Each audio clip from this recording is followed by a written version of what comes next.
feel the power of you controlling your breathing right now, in this moment.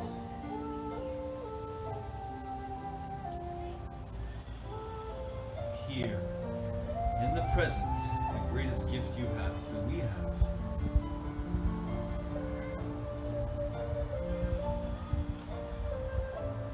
That power, that determination that's in you and everyone.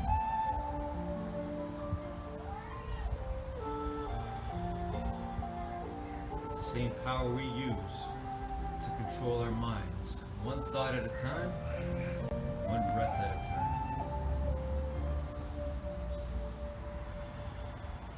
Here we are, another beautiful day in the gym of life.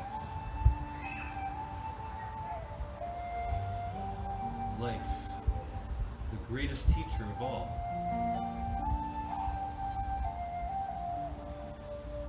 And you get to learn from it every single day, every single moment. No matter how young you are, how old you are, no matter what you look like, how different you are, we are one. We are the same in one fundamental way.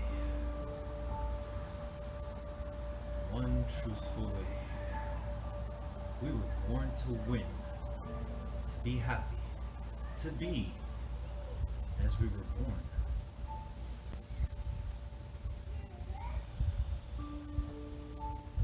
So let's see ourselves today. Determination, let's see ourselves determining to do our best on whatever exercises, stretches we do, the way we move our bodies today in this moment we have together. Do it to the best of our ability by simply being.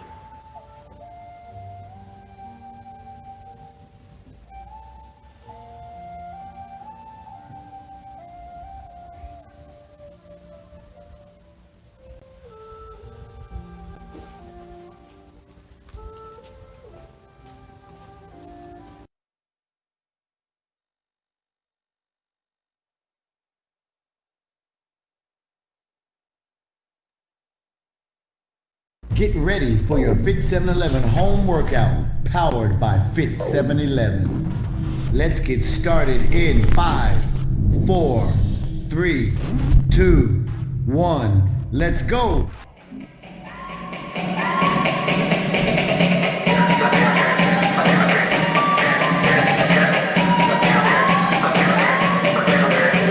Calor.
Morning, guys.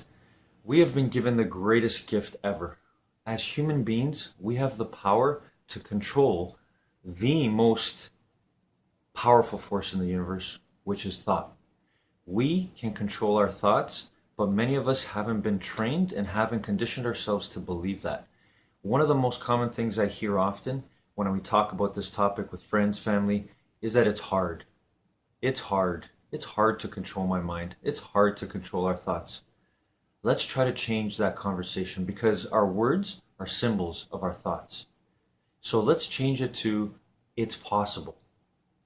Control of our thoughts is possible. Let's do that even once today. When we feel our thoughts strain towards the negative, let's try to change that one moment and control our thoughts to positive. And let's see what happens day by day as we build on that. Have a great day, everybody.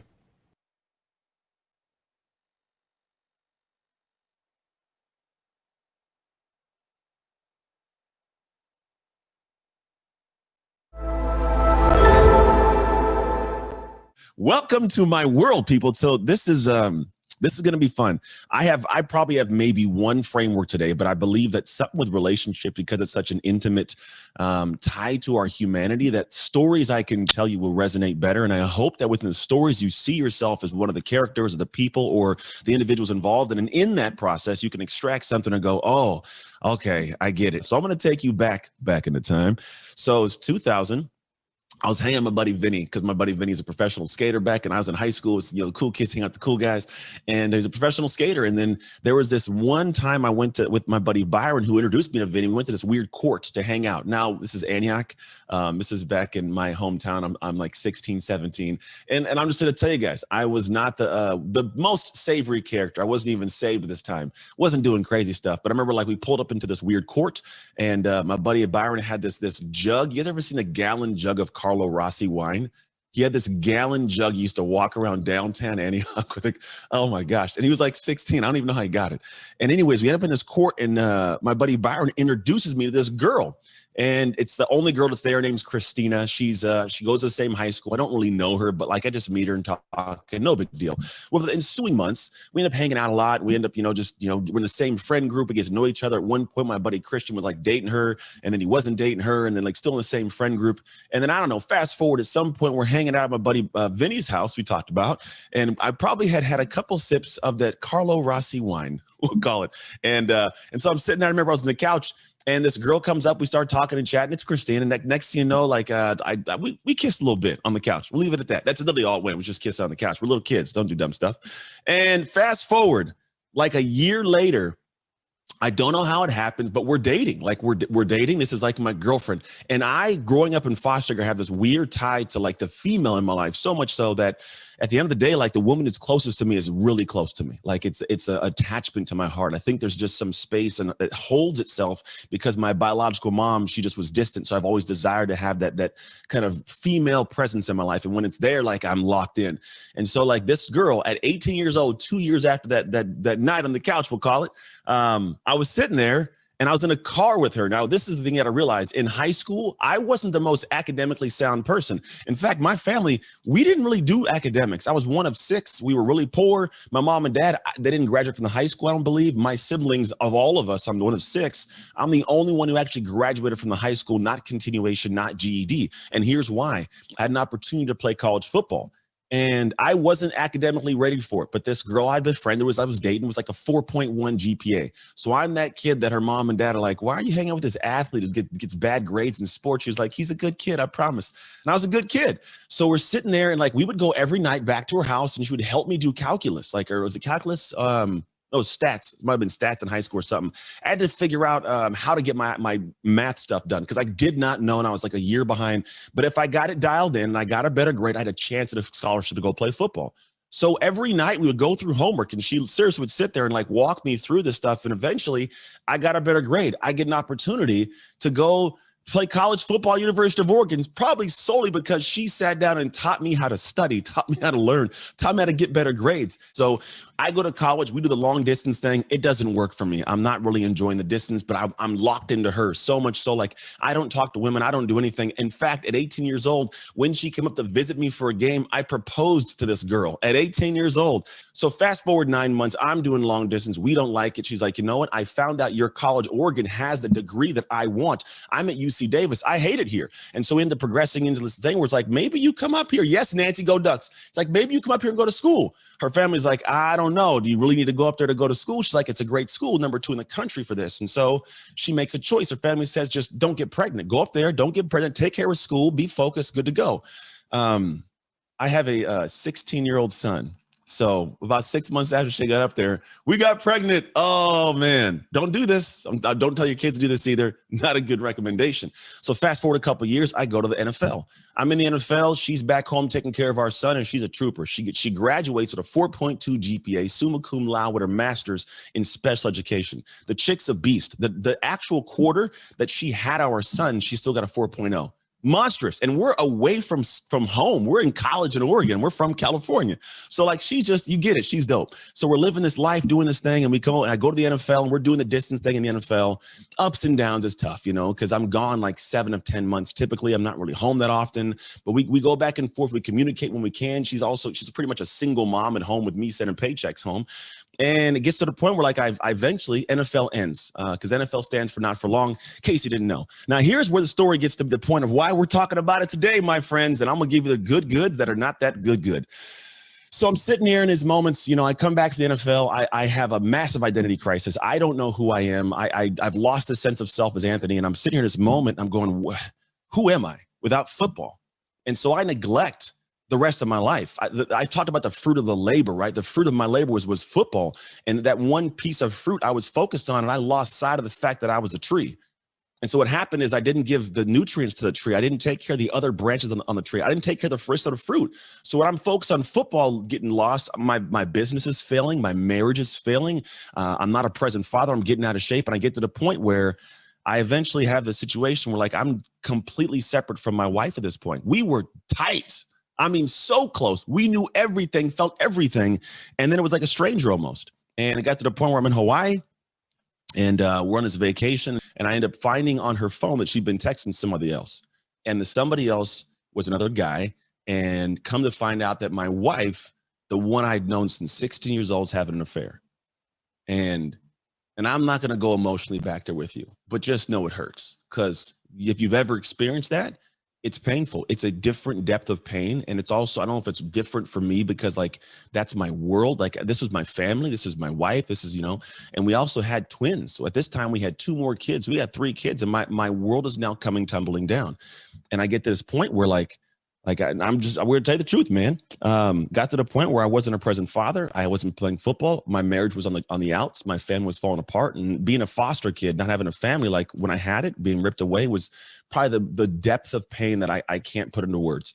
And I remember feeling like I don't want to be here. Like if this is going to be life after the game, it's what I got to experience. Like I'm cool off this. I don't want this to be my work. I don't want to be here.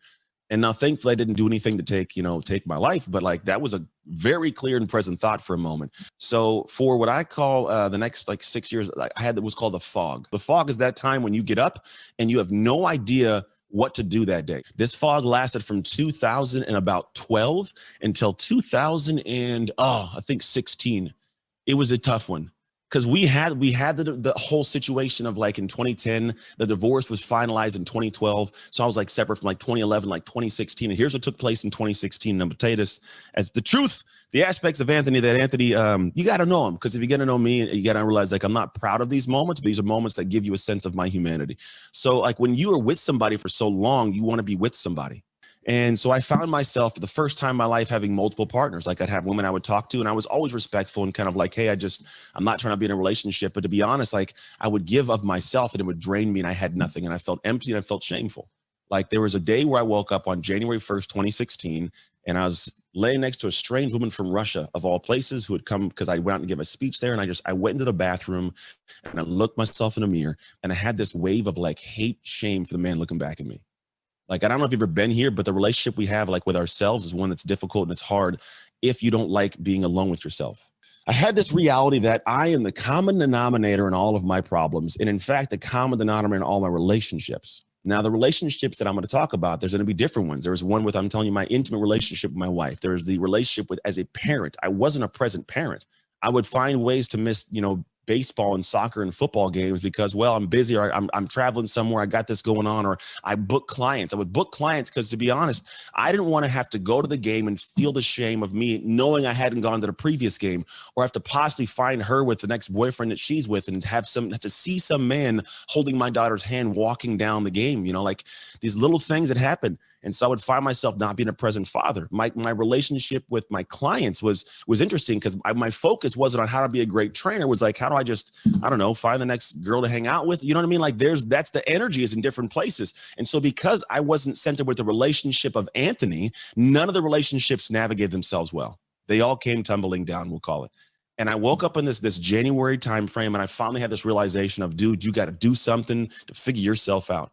And I did something that I think everybody at some point in time, if you've been in those funky places, you need to do. And it led to me having some positive pieces. But here's the first thing I did. I asked myself all the questions I did not want answers to.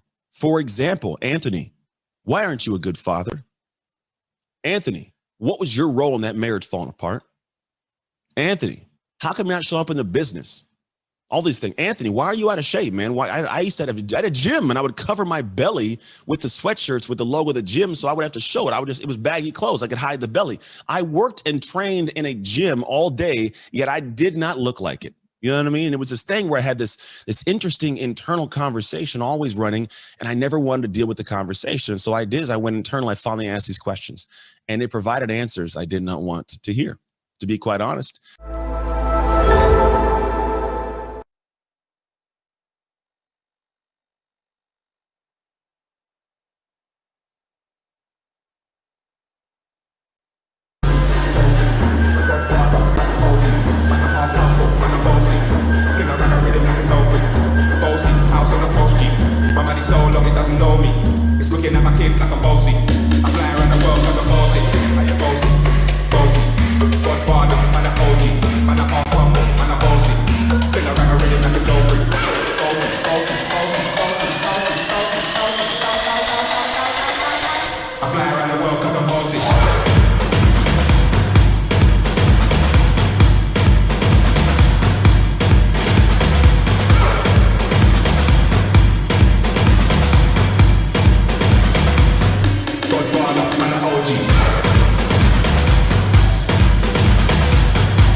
Good morning, guys. Today, Oprah Winfrey shares with us her first rule and top 10 rules for success for her, and that is understand the next move. This is one where we can work on it each and every moment because our moves are affected by our decisions, and our decisions are affected by our thoughts. So what she reminds us of is the fact that all we got to know is what to do next. So if something happens, let's say we make a mistake, what is our next move? You see, in a mistake is an amazing opportunity for growth. It could be an apology. It could be the next right move is an apology. And then we've now transformed that situation and we've built some trust perhaps in a relationship. So understand the next right move and just do that every single time. And then we'll start to see that change in our life. I hope this helps everyone. Have a great day.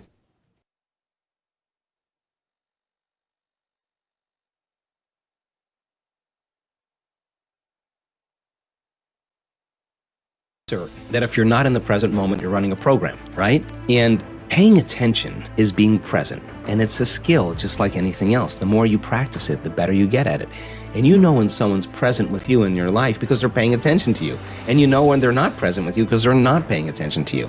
So where you place your attention is where you place your energy. So if you have all of your attention in the present moment, you're conserving a lot of energy to create with. If I'm talking to you and you're thinking about where you're going to go for lunch and who you're going to go with and how you're going to get there, and I'm talking to you, you left the present moment and your attention went to some future. And your energy will go down and you won't be able to comprehend what I said. If you start thinking about what you should have said at the staff meeting 3 days ago, and I'm talking to you and your mind is back in the past, you're siphoning energy out of the present moment into the past.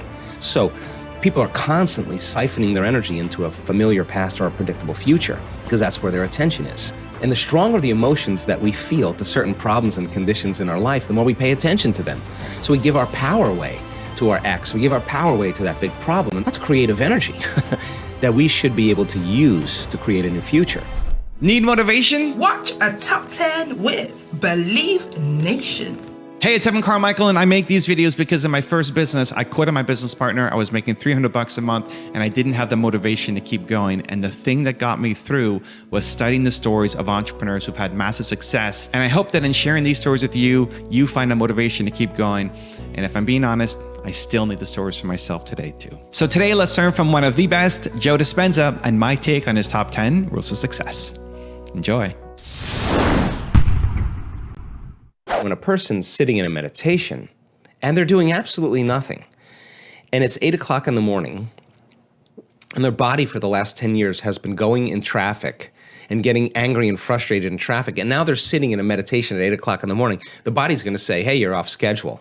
I'm used to suffering and getting angry here. Yeah. So the body's going to start looking for that emotion, and it's going to start influencing the mind, and you're going to start getting images and memories just so you could feel that emotion. Like now the person's back in the past. But if they become aware that they're siphoning energy out of the present moment into the past, and they settle the body back down into the present moment, that's a victory.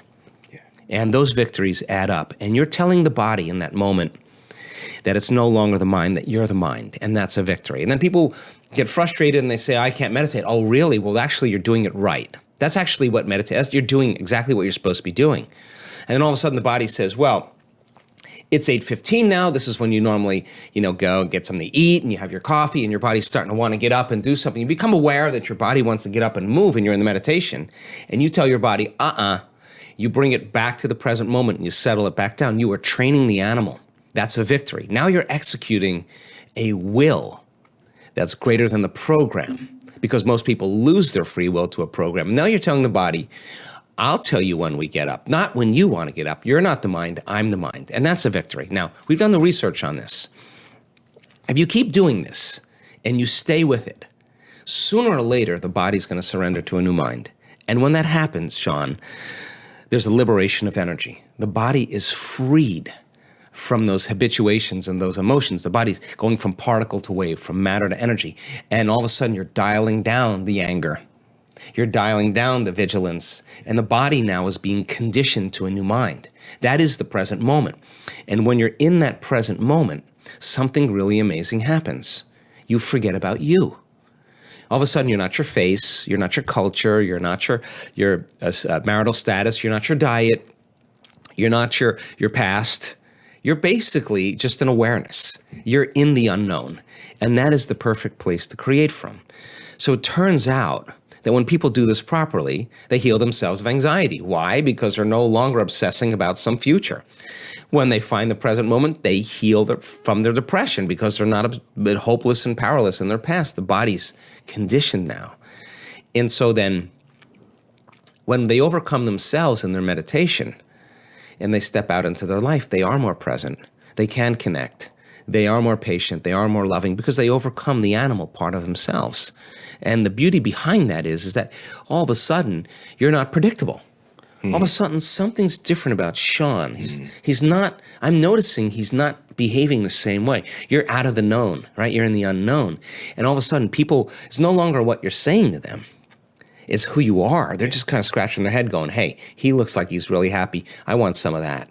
And now we're out of the philosophical, theoretical realm. We're in the practicum, which is where really the magic happens. So the eternal present moment, the sweet spot of the generous present moment is the place we can create from. And when we're there, we disconnect from our bodies. We become nobody. We disconnect from people in our lives. We're not thinking about our ex or our boss. We are no one. We're not thinking about our cell phone or computer. We are no thing. We are not thinking about where we live, where we work, where we sleep. We are nowhere. And we're not thinking about the predictable future and the familiar past. We're in no time. And when you're disconnecting or dissociating from everything known, you're in the unknown. And that's where the magic happens. Rule number 2, believe in yourself. I consider myself a pretty open-minded person. I mean, I have a pretty good bullshit meter too. Like I have a truth meter that like I'm a practical person. Yeah. I don't want to talk about quantum superposition if it doesn't change my life in any way. I want to know how it's going to affect my life. I'm a pragmatist. Mm-hmm. So I consider myself a pretty open-minded person, but I'm skeptical about things because I want to challenge them in a way that I think it really helps people, right? So when I saw, some of the dramatic changes take place,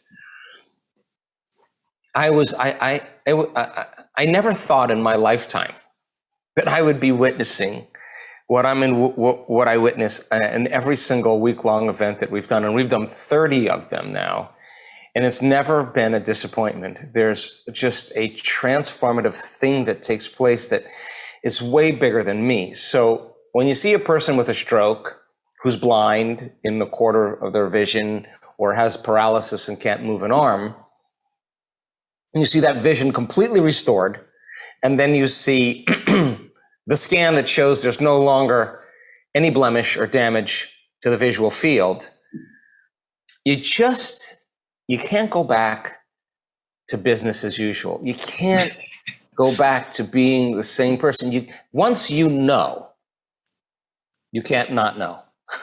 And it's so beautiful because consciousness is awareness, and awareness is noticing and paying attention.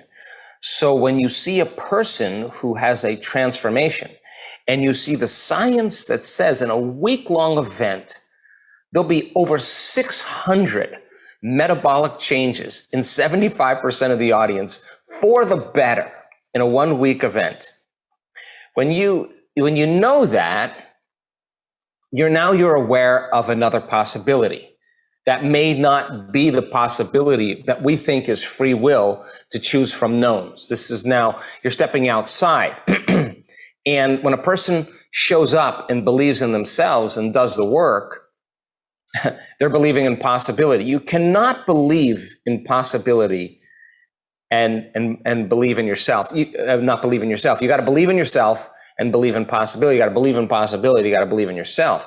So for me personally, it's way bigger than me. I'm very humbled on a regular basis. Every time I get another testimonial, I say this person is speaking the truth, and it's a footprint for somebody else to step into. And I think the world needs that more than ever. So for me, my greatest passion, my greatest joy, I think there's something in us, Glenn, that's so empathetic. Now we have universities that are studying people that can be healed remotely. You don't even need to be in their presence. If you understand the science of quantum physics and you understand how to do it, you can hit a target and heal another person at a distance, and there it is, and there it's gone. Now, when you see that occur, there's some kind of empathy. I drop in on the calls of these people that show up every single day of their life to heal another person, and they do at least 3 or 4 a day. And these people, they're not doing it because they want to be a healer. They're doing it because, well, how they feel when they see a mother who's comes on the Zoom call and says, my daughter was, handicapped from birth. She had a traumatic birth. She's listless, unresponsive, never looked at her brothers. And all of a sudden, this kid is smiling at her brothers and trying to talk.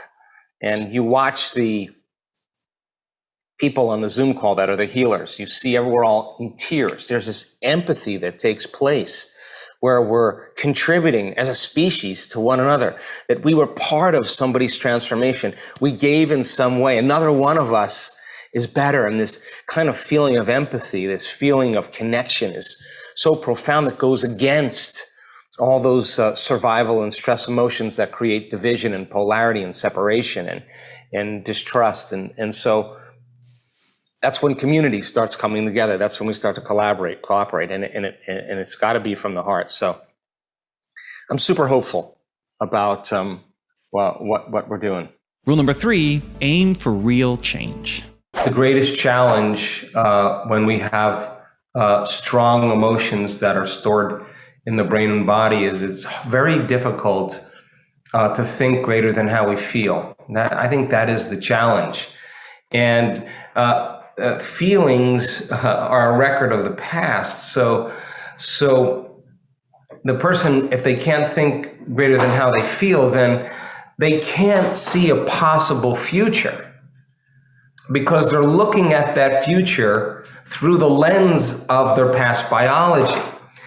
And so the best thing for a person to do if they're truly, truly committed to change is to really understand what change means and really understand that there's a biology and a very specific explanation of what change is. Okay, so the person says, I didn't create this reality. Okay, you didn't create that reality. I didn't ask for the life that I'm living. Okay, you didn't ask for the life that you're living. Okay, I didn't pick these parents somehow. I was born into this family. Okay, great. So now what? If our excuse to change is really, it's that person or that circumstance or that past that's really making me feel this way, you can do that for a while. But if you start reading and learning and filling your brain with knowledge and making new connections in your brain, you got more raw materials to start thinking about new possibilities. Now, that's what information does. Information, every time you learn something new, you're making thousands of synaptic connections in your brain. Repeat it, review it, think about it, talk about it, share it. And those circuits begin to create long-term connections called memories. And now you're adding more three-dimensional stitches into the tapestry of your gray matter, and you're building information to see that there are other ways to live. Now, you pick up a book on someone who's had trauma and they turn that trauma around and they live their life in joy and they see it differently, and you're picking up and relating with the story.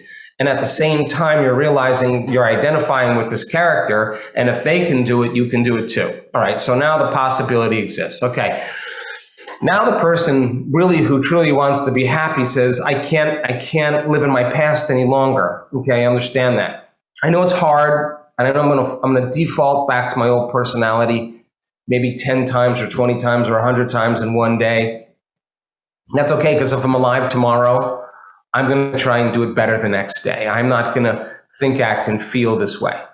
So how many times do we have to forget until we really stop forgetting and start remembering. How many times do we go unconscious in our waking day that we have to stop going unconscious and stay conscious?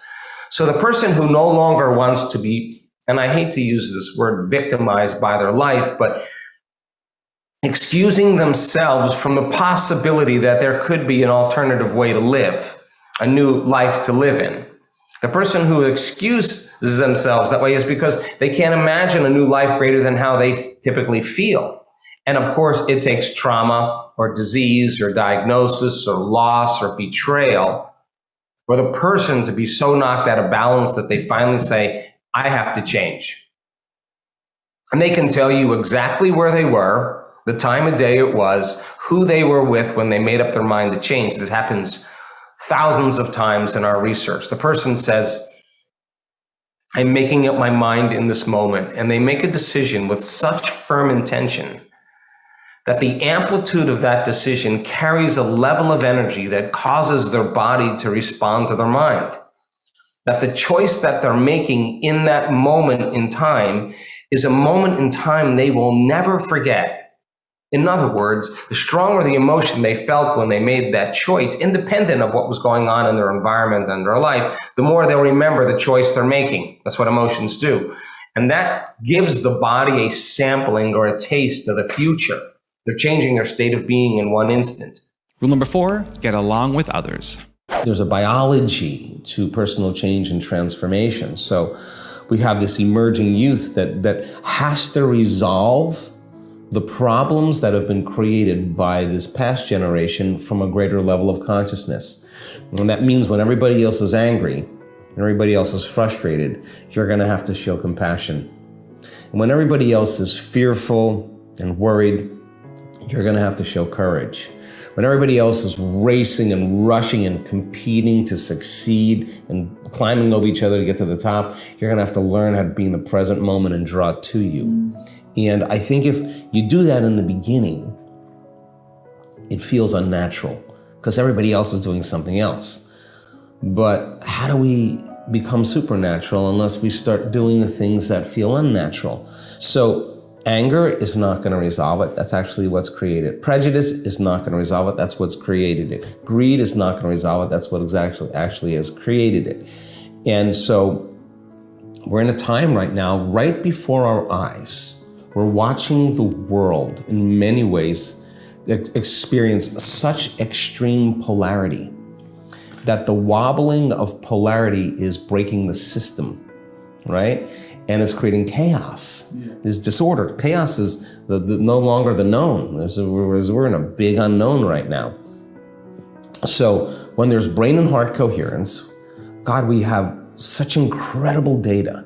If I trained you on how to do that, you could be running around doing 1,000 different things, and I could say, Emilio, sit down. You got 15 minutes to synchronize your heart to your brain. We do this all the time. Whether the young guy's running around chasing his 1-year-old, 2-year-old kid, one of my staff is running around doing 1,000 different things, sit down. They sit down, and all of a sudden, the music starts, and you see them start moving in, and all of a sudden, you see this beautiful low frequency take place in the heart. And once we see that and it starts to build, you see the parasympathetic nervous system go up, which means either relaxing, and then the parasympathetic nervous system goes down and the sympathetic nervous system goes up. And all of a sudden the brain moves into those gamma patterns, and that person, the heart is informing the brain. The heart is telling the brain it's safe to create. The heart is giving the brain information. We actually see this. Now, The heart has intelligence. the brain thinks, but the heart knows. So all of a sudden, the heart says, Emilio, it's time to create. You're out of survival. And you get these incredible ideas. You get the mystical moment. You get the understanding. You get the download. You get whatever that is. People can do that now on command. Now, why is that important? Because most people are stressed, in survival, and unconscious in a program, and racing and rushing to try to make that feeling of emptiness or pain go away. And they're lost in the illusion of separation, thinking they need the outer environment to do it. Chaos is happening. You got to be the eye of the storm. You got to be relaxed and out of survival and awake. And heart and brain coherence means relaxed and awake. So then we take our youth, and we're investing in our youth right now because they're going to be the leaders of our future. We want to teach them what leadership truly is from the heart. We want to teach them how to make changes that are permanent. We want them to consider the whole. We want them to come up with ideas that we will be interested in supporting and backing that will create that kind of cultural change that takes place. And most importantly, that they get along with one another. I mean, why can't we just get along with each other? Take away all the governments, take away all the different cultures, and you see people you see art events, 1,000 people, 2,000 people, all races, all cultures. We all get along. Everybody loves everybody. I mean, that's who we innately are. Also, to make sure you're actually taking action after watching this video, I've designed a special free worksheet just for this video. The worksheet will highlight all of the lessons learned in this video, as well as pull out our 3 favorite learnings and quotes that will inspire you to actually do something. The worksheet will also give you space to write down what your key takeaways are and your specific plan of action to make sure you're getting results. If you want the worksheet designed specifically for this video, absolutely for free, there's a link in the description below. Go click on it and start building the momentum in your life and your business. I'll see you there. Rule number 5, define your vision of the future. That's how powerful we are. You could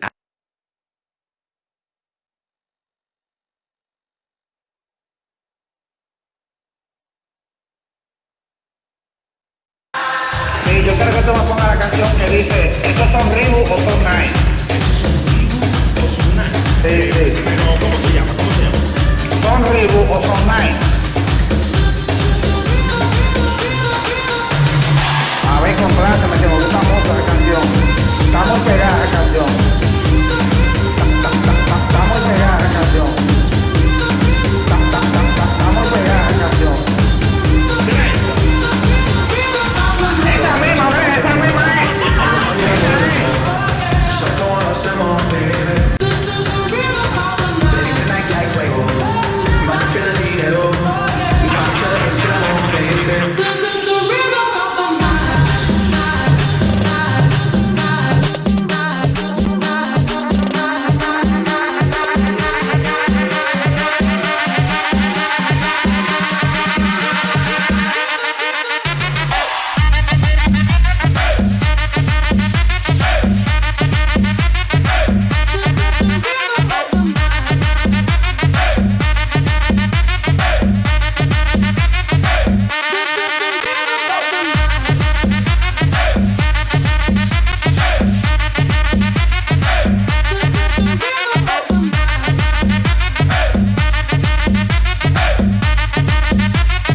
is Dembele. Some danger here. Still Dembele with this big pace. Still Dembele and Barcelona lead. Solo goal. Hammer blow for Tottenham early. A great goal by the young French World Cup man.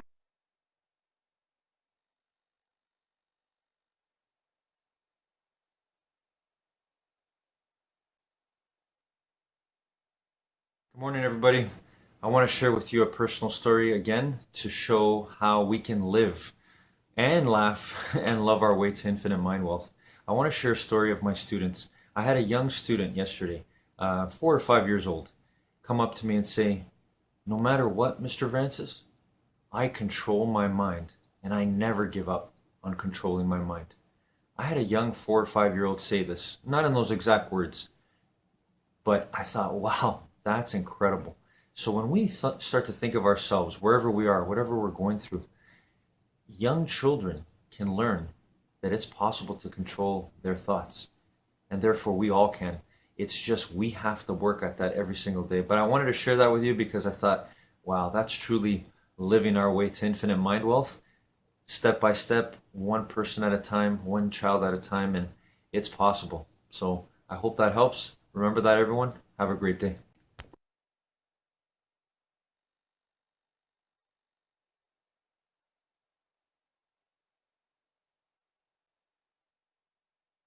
One of the things that really upset me for a long time was the fact that I had great ideas and intentions and I wanted to manifest them, and I thought this is how it's going to manifest, and so I had all these visions of how things were going to unfold, and then I'd start a process and it wouldn't unfold, and then it would irritate me because it's like, I got to make it work, I got to make it work. Ultimately, I started to recognize when things didn't work, it was possibly because there were better ways to do it and I wasn't conscious of it. And so what I started to learn over a period of time was simply this. There's an old saying, there's a means to an end, and the idea, well, the end is your destination. And of course, the means are how you're going to get to that destination. Well, of course, all of us sit down and say, yeah, this is what I want. And then we start to figure out, well, this is what I'll do to get to those ends. I'll get to this and I'll get to this to get to the end. What I started to realize at some point was maybe my awareness of how to get to the end wasn't exactly accurate. And it turns out many of the times when things didn't work, and I was like so upset it didn't work, but it turned out, oh, there was a better way to get there and I didn't even know it. So the universe was really facilitating me and I wasn't paying attention. I was getting angry at the universe because like it's not working in a way I want it to work. And then I started to realize at some point was, my God, maybe the universe has a better solution than the one I was even thinking of myself. Need motivation? Watch a top 10 with Believe Nation. Hey, it's Evan Carmichael, and I make these videos because when I started my first business, I really struggled to believe in myself. I was making $300 a month and quit on my business partner. And the thing that saved me was watching the stories of successful entrepreneurs. They gave me strategies as well as hope and belief that just maybe I could do it myself as well. And I hope that this video here today helps you get a little bit more belief in yourself, because I still need the videos for myself today too. So today, let's learn from one of the best, Bruce Lipton, and my take on his top 10 rules of success. Enjoy. I really learned over a period of time, it's very critical insight to help me get to where I am, is to focus on the end. What is it I really want? Put that focus together, and it's very critical. It's very interesting because a lot of people have, well, I would like this, and it's a broad general category, and then at some point it's like, well, it's not specific enough. You have to actually say what it is you want. I'll always remember I was looking for a special shirt to go to a Pink Floyd concert. And I just all of a sudden visualized, it'd be neat to have a Russian shirt, with a collar that goes across here and a couple of buttons down. And I thought, oh yeah, that would be really great. That would be a cool shirt. And then I stopped and I was thinking, where the heck do you get a shirt like that? I have no idea in the world. But I thought that would be pretty good. So I figured, well, I still got to get something. So I drive off to a mall up near San Francisco, and I walk into the mall, and there's a First Men's store over there, and I go, let's start looking. I have no idea. And I walk in, and of course, there's this big circular rack of sale clothes. And I thought, what the hell? It's only a Pink Floyd concert one night. Let's see what's in there. And I started going through the rack, and lo and behold, oh my God, a Russian shirt right in the middle of everything. And it was like the shock of, oh my God, there's a Russian shirt right here. The unfortunate part of it was I had the picture of a Russian shirt. I said, cool. I never said what the color was or anything else. I just said Russian shirt. And there was a Russian shirt. Color? Gray. No color at all. Why? I didn't put in the concept of color. And the universe said, well, just give it to them in gray. And it was one of those things like, oh, be conscious of what you're asking for, because the more detail you put in, the more the universe can manifest a resolution. If you leave a lot of blanks in what you want, then all of a sudden it's like, well, it's random, whatever fills in the blank, because you never said what you wanted. You can have an idea of what you want, and that's important. But the most important part of that, just having an idea, is not just have a broad idea. I want X. And I go, no. What exactly do you want? Why? Go back to the principles of science, and the principles of science reveal something very important. That principle of science is this: consciousness is creating our life experiences. I go, well, that sounds New Agey. I go, no, this is not New Agey. This is the primary principle of quantum physics. We are creators. This is a fact. In fact, quantum physics says that, but now let me add one other fact. Epigenetics says the same thing, because epigenetics says your consciousness is controlling your behavior and your genes. And so it's time to stop for a second and recognize, where is your consciousness? What are you thinking about? And the idea is, start thinking all those very positive thoughts, but don't try and tell the universe how it's going to manifest, okay? You think of the picture, let the universe get you there. And that's the most important lesson I've learned. I'm not telling the universe how I'm going to get there. I'm just saying, universe, this is where I want to go. And then the universe will take care of it. It's so powerful. It is so wonderful. And I never believed in it for the first 40, 50 years of my life, but I can tell you now, the life that I'm manifesting today is a consequence of just what I said. Focus on the end. Don't tell the universe the means to get there. Rule number 2 is change your mindset.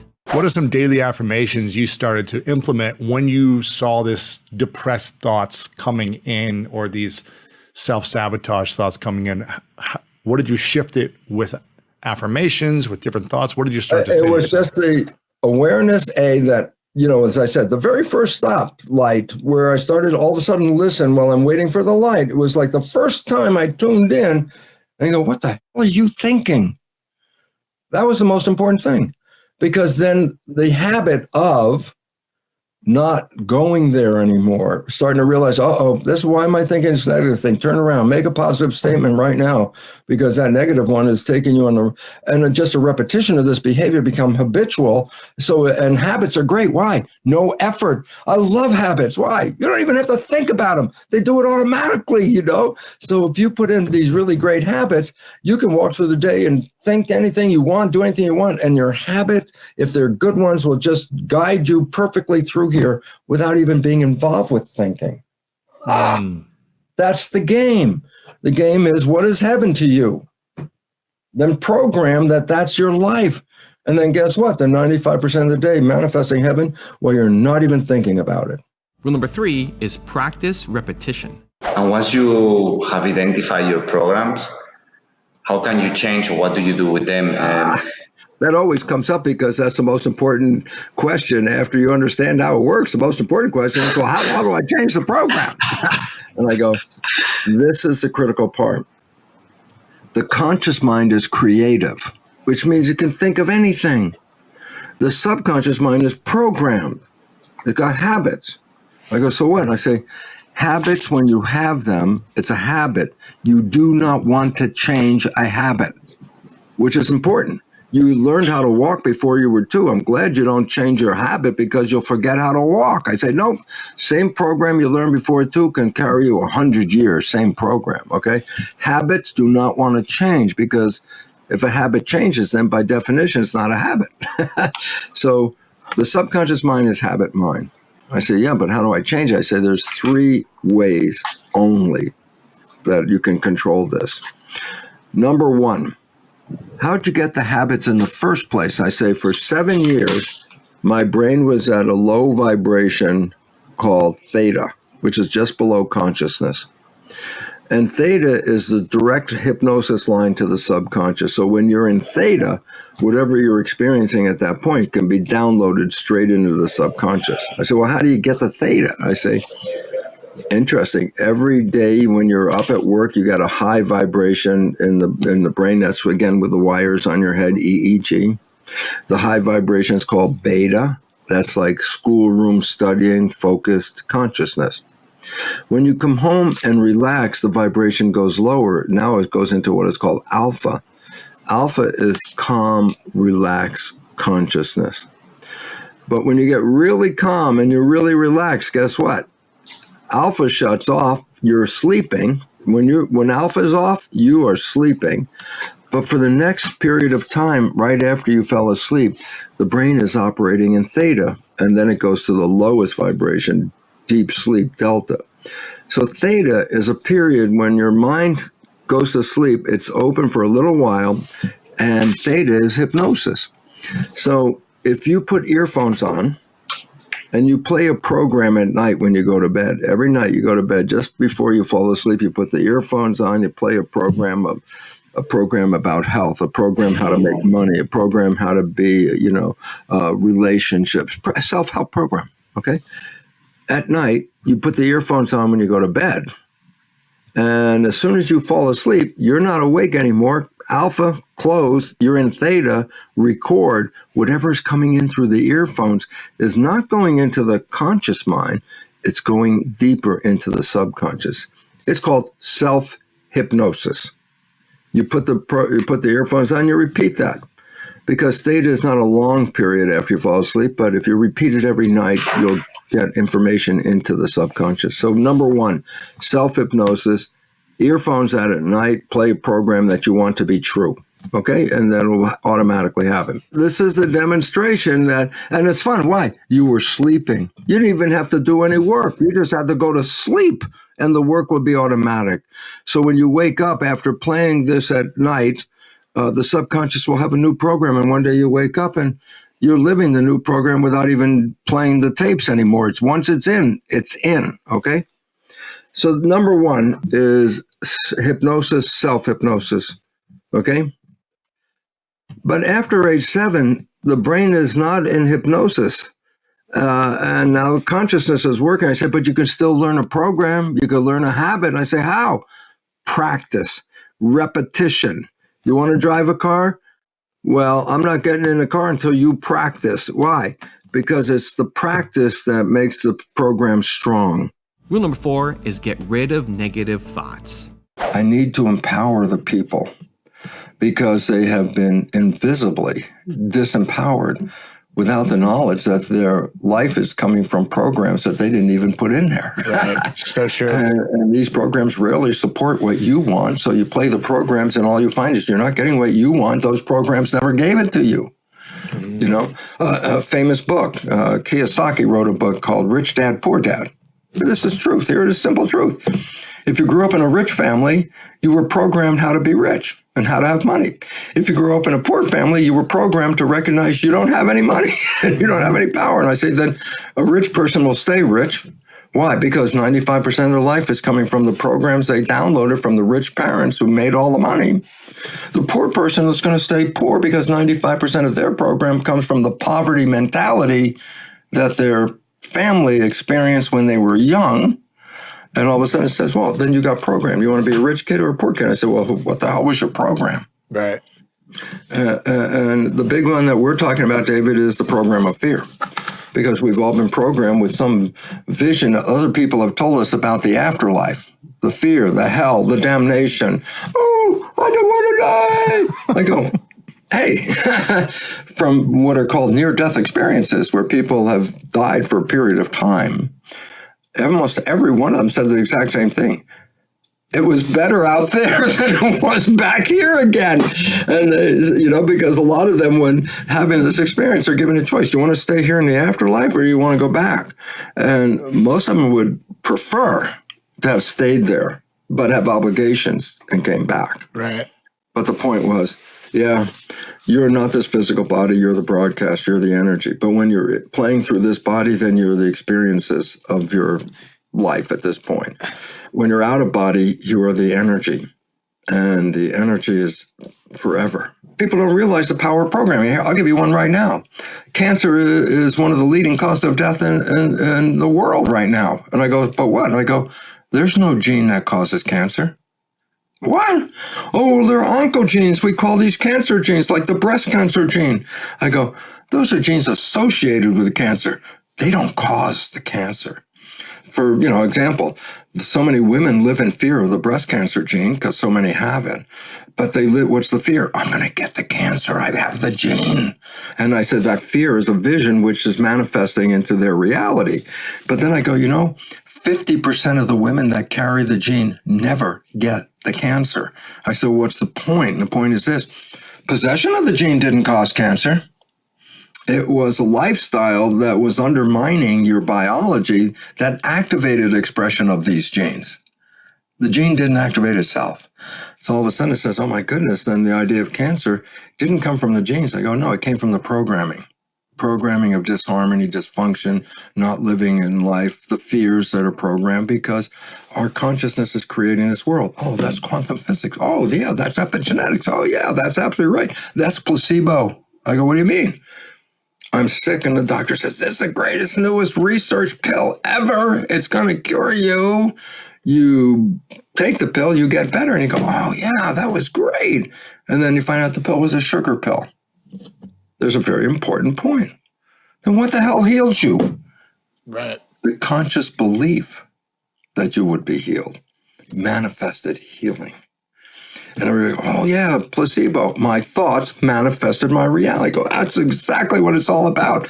And yet, while we are in a discussion of placebo, what people don't discuss, which is much more important to understand, is while positive thinking can heal us, negative thinking is equally powerful in controlling the character of our lives. So that negative thinking can cause any disease, even death. If you just believe you're going to die, you can die just from the belief of it. Also, to make sure you're actually taking action after watching this video, I've designed a special free worksheet just for this video. The worksheet will highlight all of the lessons learned in this video, as well as pull out our 3 favorite learnings and quotes that will inspire you to actually do something. The worksheet will also give you space to write down what your key takeaways are and your specific plan of action to make sure you're getting results. If you want the worksheet designed specifically for this video, absolutely for free, there's a link in the description below. Go click on it and start building the momentum in your life and your business. I'll see you there. Rule number 5 is let go of fear. Wow. Looking at the world and seeing what's going on right now, all the chaos, the upheaval that's going on is so distressing at one level. And it's interesting for me because as a scientist, I can stand up and talk about the fact that today's chaos is a necessary requirement for the evolution that we would love to see.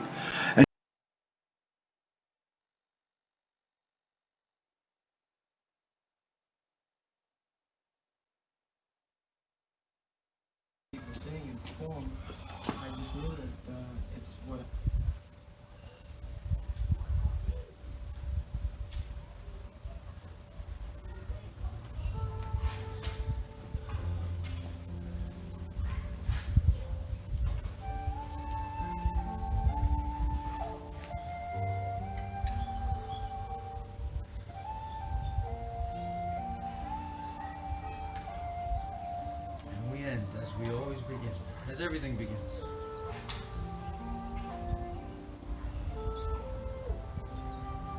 Through the power of our minds, controlling our breathing.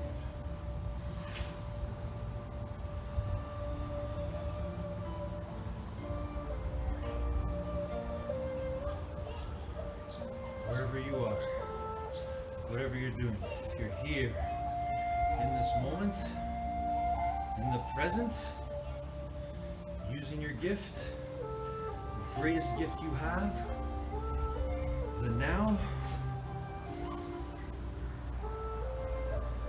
I love you. I love you because we are all one. We can all stay in the present and be our true presence.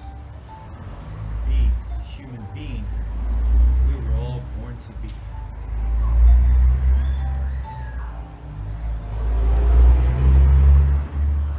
our best today. This gym period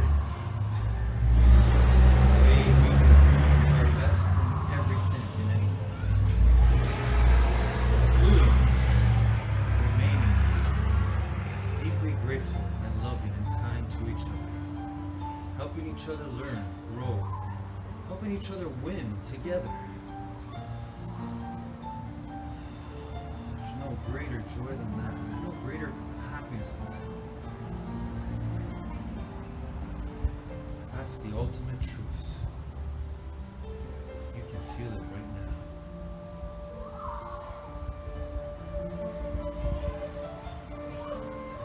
You were born to win, to be happy, to be peaceful, to simply be your true great self. To enjoy fully this moment right now.